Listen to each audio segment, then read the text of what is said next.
আসসালামু আলাইকুম গাইস, সবাই কেমন আছেন? আপনাদের তো আমরা অনেক ভালো আছি। তো আজকে মা বাসায় বানাবে মোগলাই। তো এখানে কিন্তু মা পেঁয়াজ কেটে নিচ্ছিল, দেখতেই পাচ্ছেন। ফার্স্টে গোল গোল করে কেটে, তো পেঁয়াজ কাটা কিন্তু সকলেই জানেন। তো আমার আইডিটা প্লিজ একটু সাবস্ক্রাইব করবেন, মানে আপনাদের একটু ভাইরাল হওয়ার চেষ্টা করি, এবং আমাকে প্লিজ একটু সাপোর্ট করবেন, এবং আপনাদের মিষ্টি নাম না মানে কমেন্টে বলতে ভুলবেন না কিন্তু। তো এখানে কিন্তু মা পেঁয়াজটা সুন্দর করে কেটে নিচ্ছিল, দেখতেই পাচ্ছেন।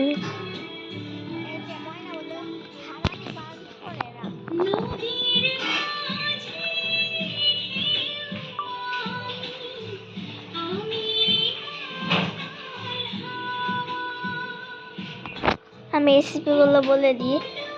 পেঁয়াজ, কাঁচামরিচ 2টা, ডিম 1টা, এবং মাংস কুচি লাগবে এগুলো। এবং আপনারা যদি 2টা মোগলাই বানাতে চান তাহলে 2টা ডিম দিবেন, 1টা ডিম দিবেন না, তাহলে কিন্তু খেতে অতটা ভালো হবে না, মানে ডিমটা কম হয়ে যাবে। তো মা কিন্তু এখানে পেঁয়াজ কেটে নিচ্ছিল, আমি আপনাদের আগেই সব জিনিস বলে দিয়েছি। তো এখানে কিন্তু মা পেঁয়াজটা কেটে নিয়ে 2টা কাঁচামরিচ কেটে নিচ্ছিল।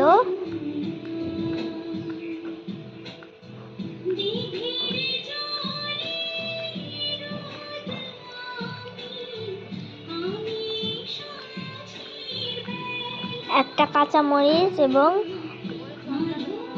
কাঁচামরিচ একটা কাটার পরে আর একটা কেটে নিল। তো এখন কিন্তু এটা একটা বাটির ভিতরে দিয়ে দিলে এখন মাংস কুচি করা হবে। মাংস না দিলে কিন্তু খেতে টেস্ট হবে না। তো মাংস এখন মা কুচি করে নিচ্ছে, দেখতেই পাচ্ছেন। এনে সুন্দর করে কুচি কুচি কুচি কুচি করে কেটে নিতে হবে।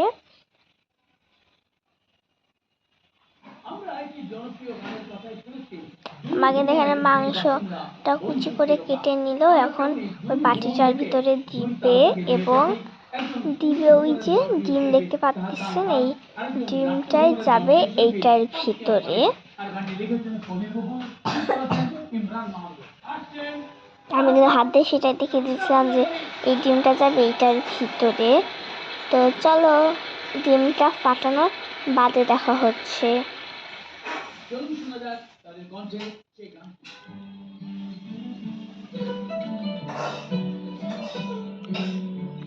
তো মা কিন্তু এইখানে সুন্দর করে ওই যে আমাদের যে আগে থেকে কাটা ছিল একটা পেঁয়াজ কুচি, 2টা কাঁচামরিচ কুচি এবং মাংস, এটার ভিতরে সুন্দর করে লবণ দিয়ে মাখিয়ে নিচ্ছে। এখন দেখতেই পাচ্ছেন সুন্দর করে মাখিয়ে নিচ্ছে।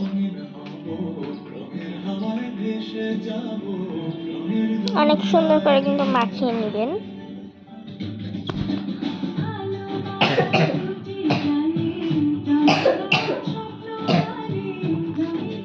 এখন কিন্তু ডিমটা ফাটিয়ে ওইটার ভিতরে দিয়ে সুন্দর করে নাড়বে।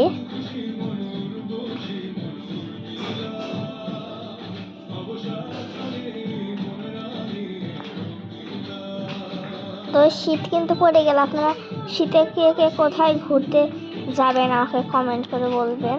তো এখানে মা সুন্দর করে ওই জিনিসগুলোর ভিতরে নিয়ে ফেটিয়ে নিচ্ছিল ডিমটা।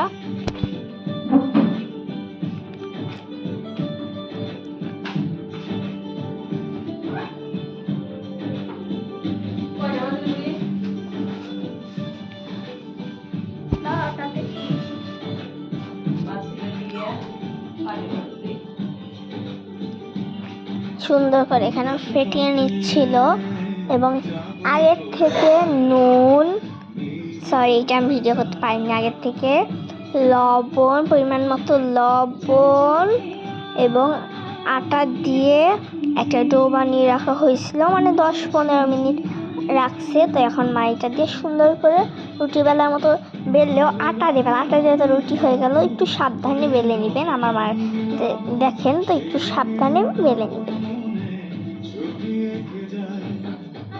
যাতে ওই যে আমরা তো বেলনা ফিরা বলে, আপনারা কে কে কি বলেন কমেন্ট করে জানাবেন, ওইটা যাতে মানে বেলনা ফিরার সাথে আটাটা যেন না লেগে যায়, সুন্দর করে সাবধানে করে নিতে হবে।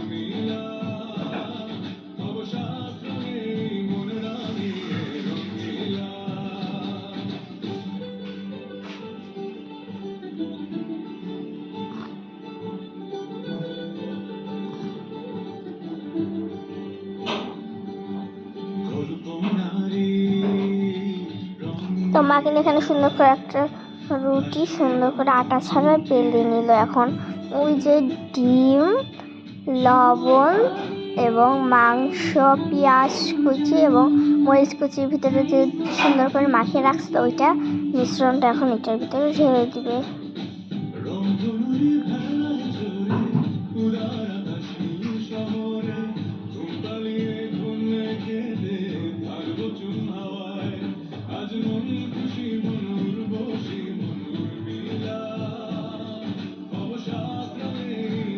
সুন্দর করে রুটিটা বেলে নিল। তো এখন ওইটা কিন্তু এটার ভিতরে মানে ওই ডিমের মিশ্রণটা এটার ভিতরে সুন্দর করে দিয়ে দিবে। দেখেন ছড়িয়ে ছিটিয়ে সুন্দর করে দিয়ে দিতে হবে এবং ভাঁজটা কিন্তু খুবই সাবধানে দিবেন। তো দেখেন এইভাবে সুন্দর করে নিয়ে নিল। এখন মা কিন্তু সুন্দর করে ভাজবে। ভাঁজটা দেখেন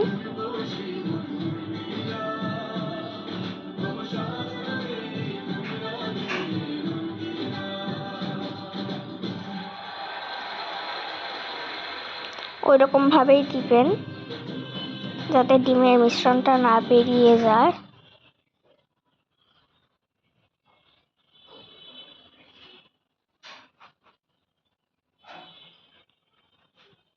দেখেন এভাবে সুন্দর করে ভাঁজ দিয়ে দিবেন এবং আগের থেকে কিন্তু চুলো গরম করা মানে গরম করে তেল দিয়ে নেবেন। তো এখানে কিন্তু আমরা চলে যাচ্ছিলাম আমাদের কড়াইয়ের কাছে। তো এই যে সুন্দর করে কড়াইয়ে গরম করতে দিয়েছিল, এখন কিন্তু তেলটাও ঢেলে দিলাম এবং এই দেখেন তেল ফুটফুট করবে তারপরেই আমরা দিব।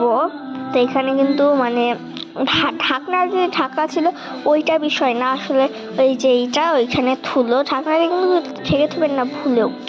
মা দেখছিল এখানে গরম তেল হয়েছে নাকি। আসলে আমার বোনরা আসছিল, তারা আবার তাড়াতাড়ি চলে যাবে, তো তাই তো এখানে কিন্তু আমি চুলার মিডিয়াম আঁচটা দিয়ে দিব। মা কিন্তু এখানে সুন্দর করে আগে জোরে দিল যাতে তেলটা একটু গরম হয়ে যায়। এবং বাইরের ওয়েদারটা কি সুন্দর, অনেক সুন্দর ওয়েদার। দেখে না ক্যামেরাতে কতটা বোঝা যাচ্ছে আমি জানি না, কিন্তু বাস্তবে অনেক সুন্দর একটা ওয়েদার ছিল। তো এইটা কিন্তু আমার অনেক দিনেরই ভিডিও, প্রায় সপ্তাহখানিক হবে। তো ভয়েস দেওয়া ছিল না, এডিটিং করতে দেরি হয়ে গেছে। তো দেখেন এখানে কিন্তু মা সুন্দর করে মোগলাইটা গরম তেলে ছেড়ে দিল। এখানে কিন্তু মা যতটুকু মানে দিয়েছে চুলার স্পিড বাড়িয়ে দিয়েছিল ততটুকু কমিয়ে দিল। তো দেখেন এখানে কিন্তু টকবক টকবক করে ফুলছে, মানে কালারটা বেস্ট আসতে হবে, বেশি কাঁচা কাঁচা কিন্তু আসা যাবে না। তো দেখেন ভাজা হচ্ছে এখানে, চিন্তা করেন না, আমি কিন্তু এখানে চুলার আঁচটাও দিয়ে দিব। তো আমার মা কিন্তু আমার বোনকে দেখিয়ে দিল যে এভাবে ভাজবা। আমার বোন কিন্তু এখন সুন্দর করে এসে ভাজছিল, মানে ভেজে নিচ্ছিল মোগলাইটা, এভাবে তেলটা উপরে দিয়ে ভেজে নিচ্ছিল। ভাজাটা দেখেন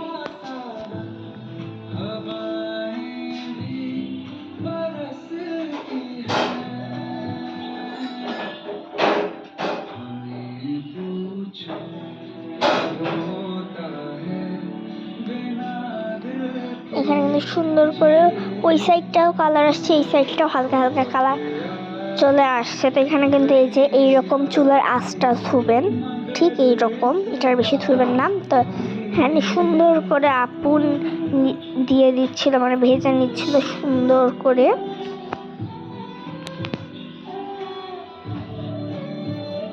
এবং উল্টানোর সময় কিন্তু কোনো প্রকার রিস্ক নেবেন না, একদম সাবধানেই জিনিসটা ভাজতে হবে আর কি। তো এখানে কিন্তু সুন্দর করে আপু এখন উল্টে নিবে, ফার্স্টে নিয়ে তারপরে খুন্তি দিয়ে সুন্দর করে দিয়ে দিল, কারণ ডিমের মিশ্রণটা যদি একবার বেরিয়ে যায় মোগলাইটা খারাপ হয়ে যাবে। এখানে আপু আবার সুন্দর করে ভেজে নিচ্ছিল এবং কাটার সময়তে দেখেন অনেক ক্রিস্পি আছে, কিন্তু প্লেটে মানে অন্য একদিন বানানো হয়েছিল, ওইটা ভিডিও করা হয়নি। আজকে প্লেটে দিয়ে কাটছে হচ্ছে ওইরকম হচ্ছে, কিন্তু চপিং বোর্ডে কাটলে কিন্তু এরকম হয় না। দেখেন তবুও আমার মা সুন্দর করে কেটে নিল।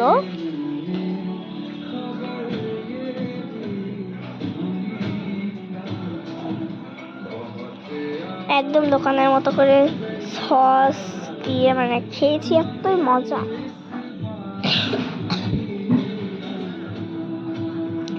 দেখেন মা কিন্তু সুন্দর করে কেটে নিচ্ছিল মোগলাইয়ের পিসগুলি।